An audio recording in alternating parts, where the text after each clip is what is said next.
Nuestro paseo por Castilla y León nos ha traído hoy hasta un municipio en pleno corazón de Tierra de Campos, Ribas de Campos.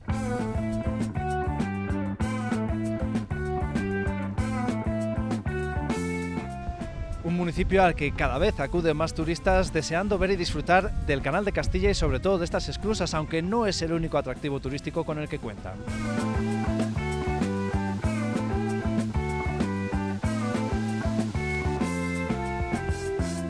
Lo que nos ha traído hoy hasta aquí es este monasterio de Santa Cruz de la Zarza, el principal atractivo de esta localidad que está ya en proceso de recuperación después de haber estado mucho tiempo amenazado de ruina.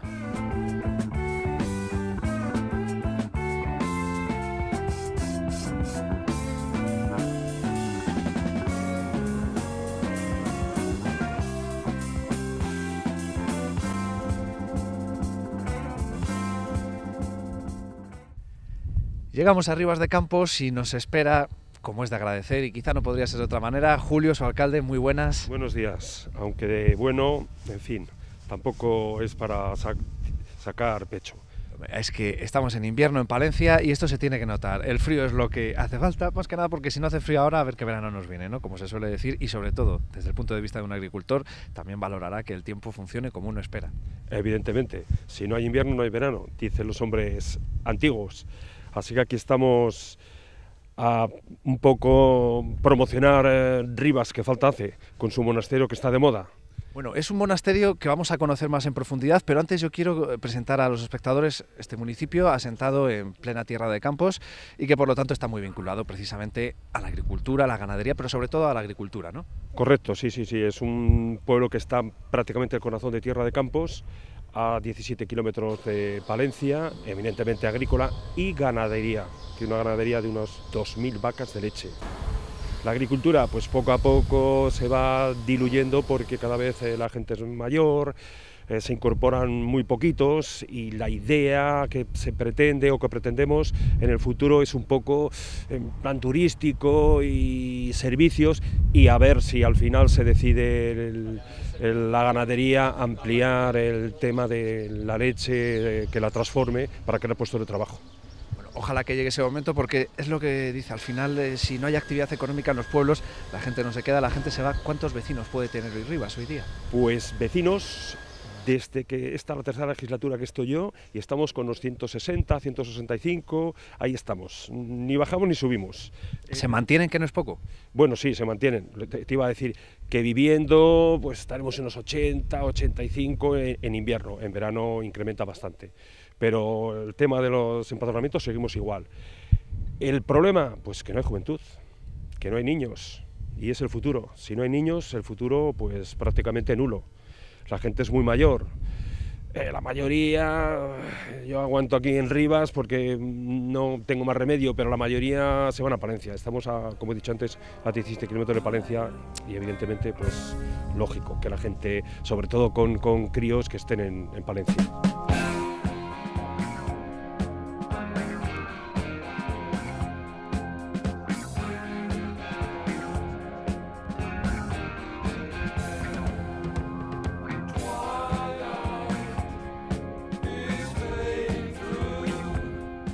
La solución, como comenta, para este problema que tienen tantos municipios de toda la región de la despoblación, puede ser el turismo. Y ahí Ribas tiene unos cuantos ases en la manga. Evidentemente que el futuro es el turismo y tenemos unos filones muy buenos para explotarlos. Tenemos las esclusas, que son las más profundas y es donde se inicia el Canal de Castilla. Tenemos ahora el monasterio de Santa Cruz, que ya hemos superado los 5.300 visitantes. Y ahora el proyecto que ya hemos hablado con Diputación, unir Calahorra, las esclusas, Ribas, con el camino viejo de Monzón a Musco, con Santa Cruz, para hacer un paseo en bicicleta y andando, para evitar la carretera. Claro, sería una forma de aprovechar y hacer esas rutas que se convierten cada vez más en un recurso turístico, porque cada vez hay más gente que la hace en bici, o la puede hacer andando también, ¿no? Que cada vez hay más turismo de naturaleza. Sí, por eso incido en el recorrido, porque el tema de las esclusas, sobre todo viernes, sábados y domingos, viene cantidad de gente. Y el problema que se encuentra es que se baja del coche o de la bicicleta y no puede ni tomar un bocadillo ni hacer pis, o sea, prácticamente no puede hacer nada. Sacar una foto y vale. y la idea es hacer algún albergue, algo, acondicionarlo y que esté conectado el pueblo con los dos filones, como he dicho antes, que es el futuro del pueblo y de la comarca, perdona.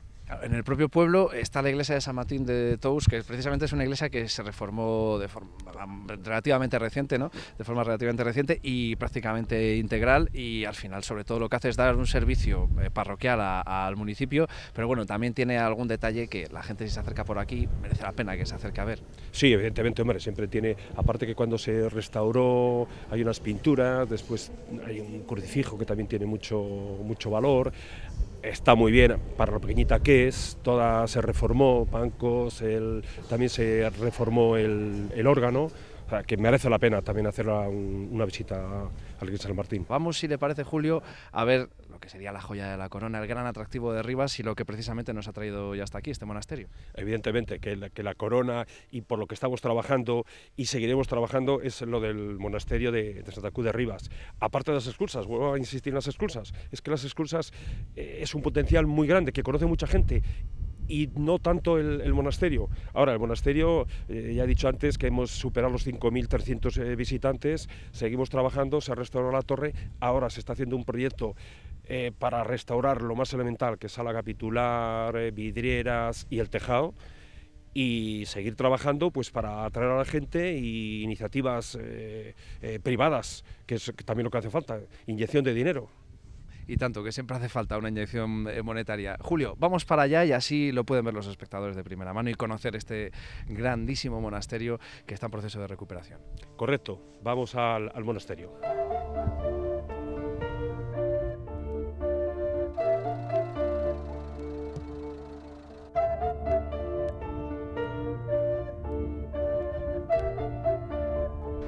Este es el monasterio de Santa Cruz, Julio, un monasterio que puede ser la salvación, vamos a decirlo así, por lo menos desde el punto de vista turístico de Rivas, y que tiene una historia cuando menos curiosa. Sí, es muy peculiar la historia. Además, ha estado en juzgados desde el 88 prácticamente hasta el 14. Ha pasado por todos los juzgados de Palencia, Burgos, Madrid y hasta el Estrasburgo, que al final la última sentencia fue en el 14. El problema de la titularidad del monasterio siempre ha estado en entredicho, que si era del obispado, que si era de los propietarios de la finca que compraron en el 76, Fercavia, pero siempre ha dado el juzgado la razón al obispado. Inclusive en el último juicio en Estrasburgo también le dio la razón al obispado, aunque la indemnización se le tuvo que dar el gobierno porque se escrituró en el 92 dos veces. Anteriormente estaba escriturado cuando hicieron la compra Fercavia en el 76, como he dicho antes, y al escriturar un bien dos veces, pues la ley no lo prohíbe, y por eso la sentencia de 600.000 euros que se les ha indemnizado a los propietarios, el gobierno nacional, al ser el registro funcionarios nacionales. Ese fue el error, y la indemnización, no la titularidad. Siempre ha sido del obispado y sigue siendo del obispado. Y en medio de esa disputa lo que ocurre es que el edificio, el monasterio, se va deteriorando y llega hasta el punto que vemos, y eso que se ha hecho ya alguna intervención. Bueno, deteriorado por completo. Entre unos y otros nadie quería saber nada. El obispado, pues porque no es de culto. Los propietarios pensaban que era de ellos. La Junta, como es BID del año 31, tampoco incidía mucho, y al final el uno por el otro estaba abandonado por completo. Inclusive, bueno, se ha hecho de todo en el monasterio. Y a raíz de la última sentencia, el ayuntamiento contacta con la Junta para ver qué posibilidades hay de restaurarle. La Junta pues lo tiene muy claro. Como el ayuntamiento ni somos titulares, ni propietarios, ni cesiones, pues no tenemos nada que ver. Al final se contacta con el obispado y nos hace una cesión por 30 años, y a raíz de ese momento, que es en el 16, contactamos con la Junta, hay una subvención de 70.000 euros que se restaura la torre, que estaba en unas condiciones deplorables, caída, que a consecuencia de los desprendimientos de la torre había deteriorado bastante la cubierta. Y ahora mismo ya se está trabajando en un proyecto para restaurar el tejado, la sala capitular, las vidrieras y la puerta principal. Importante ver esa capacidad de, en este caso, intermediación del ayuntamiento para conseguir ese acuerdo y que se consiga lo más importante, que es que no se pierda este patrimonio. Bueno, el ayuntamiento ha hecho más de lo que debía, porque hemos tenido que tratar entre los propietarios y el obispado. Al final hay que dar, no sé, incluso las gracias al obispado, porque no ha puesto ningún impedimento y nos hace esa cesión. Y luego a las dos administraciones, tanto Diputación como la Junta, en aportar todo lo que han podido, y de hecho están aportando, porque también tenemos otra subvención pendiente de Diputación para condicionar los accesos al monasterio. ¿El monasterio qué aporta? Pues va a aportar muchísimo al municipio y al contorno. De hecho, ya hemos superado los 5.500 visitantes y seguimos incrementando, porque el fin del monasterio es pues para temas culturales, charlas, y estamos intentando a ver qué aporta el resto de gente, para tener algo, no solamente visitarle, sino que haya algo para que la gente sea más atractivo. Ese es el proyecto que está por venir, ¿no? Evidentemente, que ese es el proyecto que está por venir y estamos trabajando en ello. Bueno, pues vamos a hablar precisamente con quienes también están detrás de este proyecto. Por un lado, el obispado, con su colaboración, y también el arquitecto, que es responsable de esa mejora, reforma, remodelación, rehabilitación del monasterio. Vamos a ver. Correcto, el obispado no ha puesto ningún impedimento, las administraciones se están comportando muy bien, y luego el arquitecto es una maravilla, porque anterior a este proyecto hicimos una memoria de lo principal que hacía falta en el monasterio, que eso ya lo hicimos en el ayuntamiento.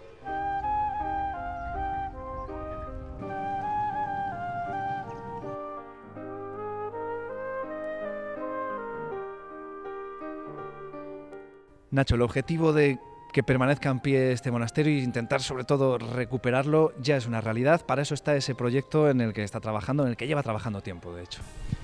Sí, bueno, ahora vamos a abordar un proyecto en el que se acomete una primera fase de restauración del monumento, en el que lo que vamos a hacer es atender a las necesidades más perentorias, a las urgencias que tienen que ver precisamente pues con que ese deterioro se paralice, ya deje de existir, y en ese sentido tenemos que hacer una actuación que fundamentalmente afecta a las cubiertas del edificio. Claro, porque la torre era lo más urgente, ya se dio ese primer paso, ahora viene el resto, ¿no? Porque se veía el deterioro sobre todo incluso en el propio interior del monasterio. Así es, la torre estaba en ruina, de hecho estaba en ruina. La Junta de Castilla y León actuó el año pasado en la restauración de la torre, y hay un problema serio en las cubiertas. Hace unos 40 años se hizo una actuación de cubiertas que no se ha vuelto a tocar desde entonces. La estructura de la cubierta aún se mantiene en un buen estado y es recuperable, o sea, no es necesario rehacer toda la estructura, pero sin embargo la cobertura, las tejas, para entendernos, pues ahora mismo están todas movidas, hay un montón de puntos por los que entra agua, y esa entrada de agua, como siempre, el agua es el peor enemigo de los edificios, es lo que ha originado que empiece a degradarse todavía en un punto muy incipiente. Por lo tanto, estamos a tiempo de abordar este problema, estamos a tiempo de que deje de entrar agua y que se deterioren sobre todo las magníficas bóvedas que cubren esta iglesia, que es uno de los valores fundamentales del templo.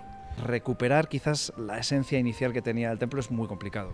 Vamos a ver, yo creo que hay que entender siempre todos estos edificios como una sucesión de actuaciones en el tiempo. Nosotros vamos a actuar ahora, pero a lo largo de la historia del edificio ha habido multitud de actuaciones. Lo que nos llega hasta nosotros no es... Hay veces que tenemos la sensación de que el patrimonio que nos ha llegado hasta nuestros días es algo que ya venía desde antiguo, era inmutable. Pues no es así. O sea, históricamente este edificio es un buen ejemplo de cómo a lo largo desde su fundación probablemente en el siglo X, aunque casi no quedan vestigios de esta fundación, y después cuando llegaron la orden que ocupó el monasterio en los premonstratenses en el siglo XIII, en el principios del siglo XIII, ha habido sucesivas ampliaciones, modificaciones, y además este edificio en concreto yo creo que permite esa lectura, ¿no? Esa lectura tan interesante de cómo el tiempo va pasando y cómo el tiempo se va los diferentes momentos de la historia del arte y de la manera de concebir el uso del edificio y el arte del momento, pues se va decantando en el propio monumento. Entonces, ahora mismo yo creo que una de las claves, que así lo tendremos en cuenta, o estamos teniéndolo en cuenta para la redacción del proyecto, es que una de las claves es que no se pierda toda esa secuencia histórica. No se trata tanto de retrotraernos a un punto inicial, que en el fondo está perdido y es irrecuperable, como dejar visto a la luz, dejar claro para el visitante y que se pueda entender casi como una lección todos estos avatares históricos que han ido ocurriendo en el edificio. Tiene que ser para un profesional, para un arquitecto, todo un reto, intentar planificarlo, hacer el proyecto, para intentar ser lo más fiel posible, ¿no? a la idea de, no inicial, pero sí a lo que nos ha llegado hasta nuestros días. Esa es una de las dificultades del trabajo y de sus grandezas también, de lo bonito y lo interesante del trabajo es ese, ¿no? Precisamente, uno de los criterios que solemos utilizar en general los arquitectos y todos los profesionales, que son muchos, no solo arquitectos, ¿no?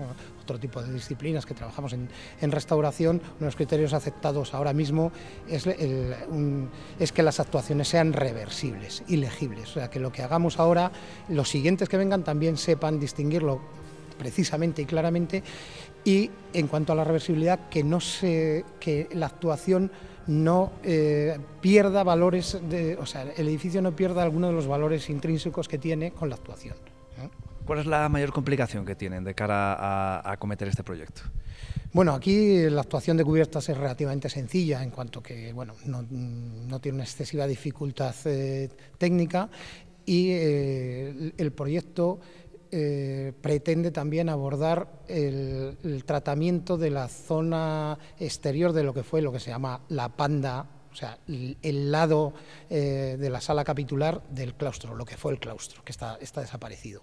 Y entonces se trata de acondicionar esa zona, que sí que tenemos bastantes datos arqueológicos de excavaciones que se hicieron en su momento, que hay que tener en cuenta, recuperación de niveles, y ese es el punto más delicado y el más atractivo también para poder poner en valor esa sala capitular que posiblemente es una de las más interesantes, más interesantes de la provincia, sin duda, y seguramente la joya del monumento.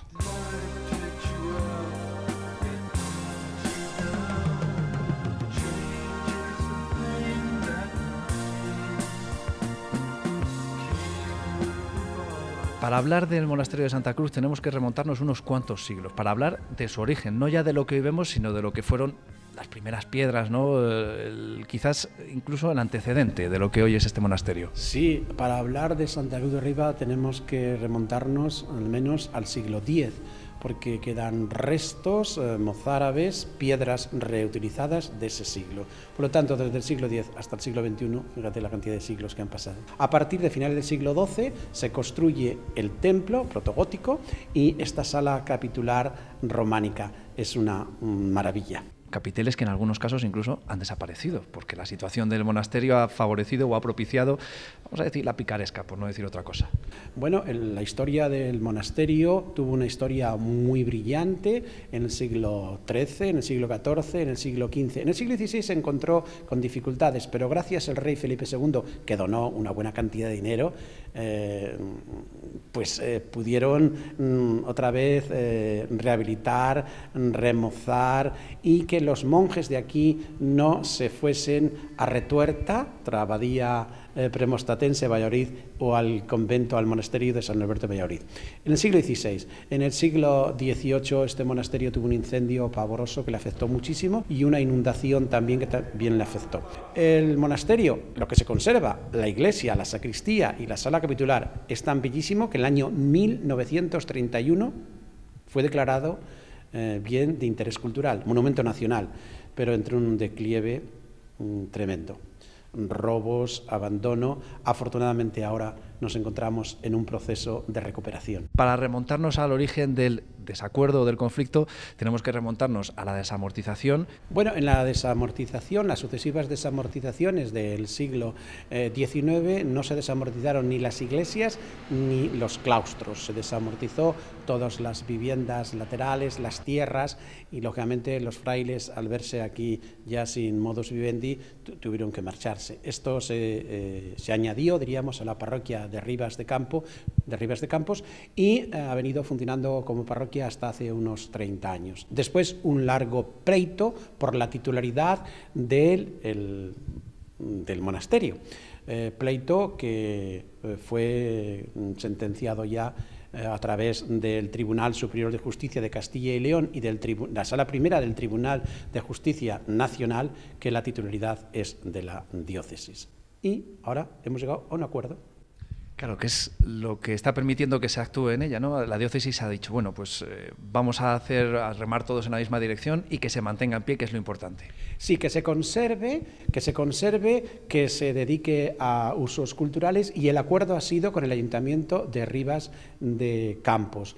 La diócesis ha cedido al ayuntamiento por 25 años el uso para fines exclusivamente culturales, turísticos, que no contradigan la moral católica, y yo creo que ha sido un acierto esta cesión por 25 años a partir del año 2016.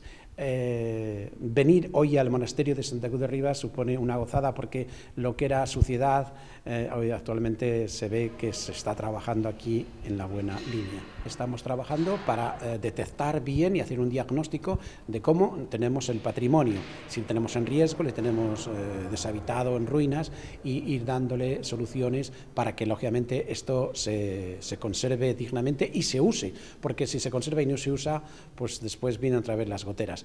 Ciertamente este convenio va a facilitar la conservación de este monasterio, y tengo que decir también que hay algunas piezas en concreto de esta sala capitular, que hablaremos después, que fueron recuperadas por los cuerpos y fuerzas de seguridad del Estado, están en el Museo Diocesano y volverán en el momento que esto ya esté pues en condiciones, ¿no? Bueno, volverán para ensalzar más si cabe esta sala capitular, que lo comentaba al principio, es espectacular.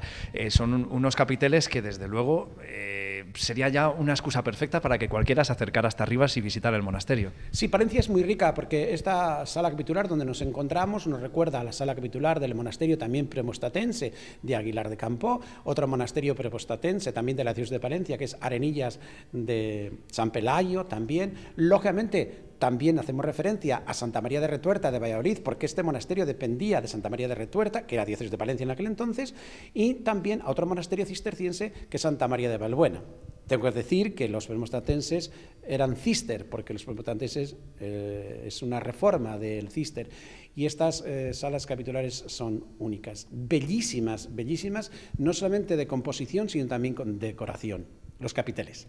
Claro, que son lo que quizás más llama la atención a la gente muchas veces. Es verdad que dependiendo de las épocas, pues a lo mejor se apostaba más por un tipo de dibujo o por otro. En este caso son sobre todo motivos vegetales, pero que hay variedad, como se suele decir. No solamente motivos vegetales, hay motivos vegetales y hay motivos también historiados. Y después las proporciones de esta sala capitular son extraordinarias. Y la belleza del conjunto, con las 4 columnas en el centro, después también los dobles fustes, los capiteles dobles y la decoración que tienen estos capiteles, tanto decoración vegetal y geométrica como los historiados. Hay unos capiteles aquí, uno de los caballeros, que es muy famoso.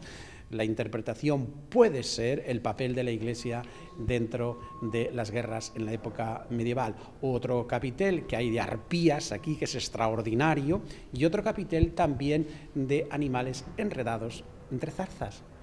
Recordemos que este monasterio se llama Santa Cruz de la Zarza. Es un monasterio real, porque fue fundado por el rey Alfonso VIII. Bueno, estamos poniendo en valor, o por lo menos dándole la importancia que tiene a esta sala capitular, pero no olvidemos el resto del monasterio, porque es verdad que quizás esto puede llamar mucho la atención, pero al final es el conjunto lo importante. Sí, es el conjunto, porque es la sala capitular, es la sacristía con bóveda de cañón del siglo XIII, y después es la magnífica iglesia del monasterio del siglo XIII, y después, sobre todo, el ábside, la cabecera, es preciosa. Es idéntica a la sala capitular del monasterio de Santa María la Real de Aguilar de Campoo, también premostatense, y después a la sala capitular de otro monasterio muy importante, que es San Andrés de Arroyo. Estamos hablando de joyas del arte palentino. Bueno, hay que reconocer que en estos 2 años que se ha intervenido, ya vamos a por el tercero, se nota y mucho, ya no hay socavones, se ha prevenido de un mayor deterioro. Como decía José Luis, se está yendo por el buen camino y hay esperanza en cuanto a el grado de recuperación que se puede conseguir con este monasterio. Sí, la última recuperación que se ha hecho ha sido de la torre Mudéjar, ya una torre del siglo XVIII, que en un principio se pensó tirarla. Tremendo error si lo hubiésemos tirado, y lo que hemos hecho ha sido recuperarla. Tengo que agradecer pues a la Junta de Castilla y León el esfuerzo que hace en la conservación de estos monumentos, porque los fondos vienen de fondos públicos.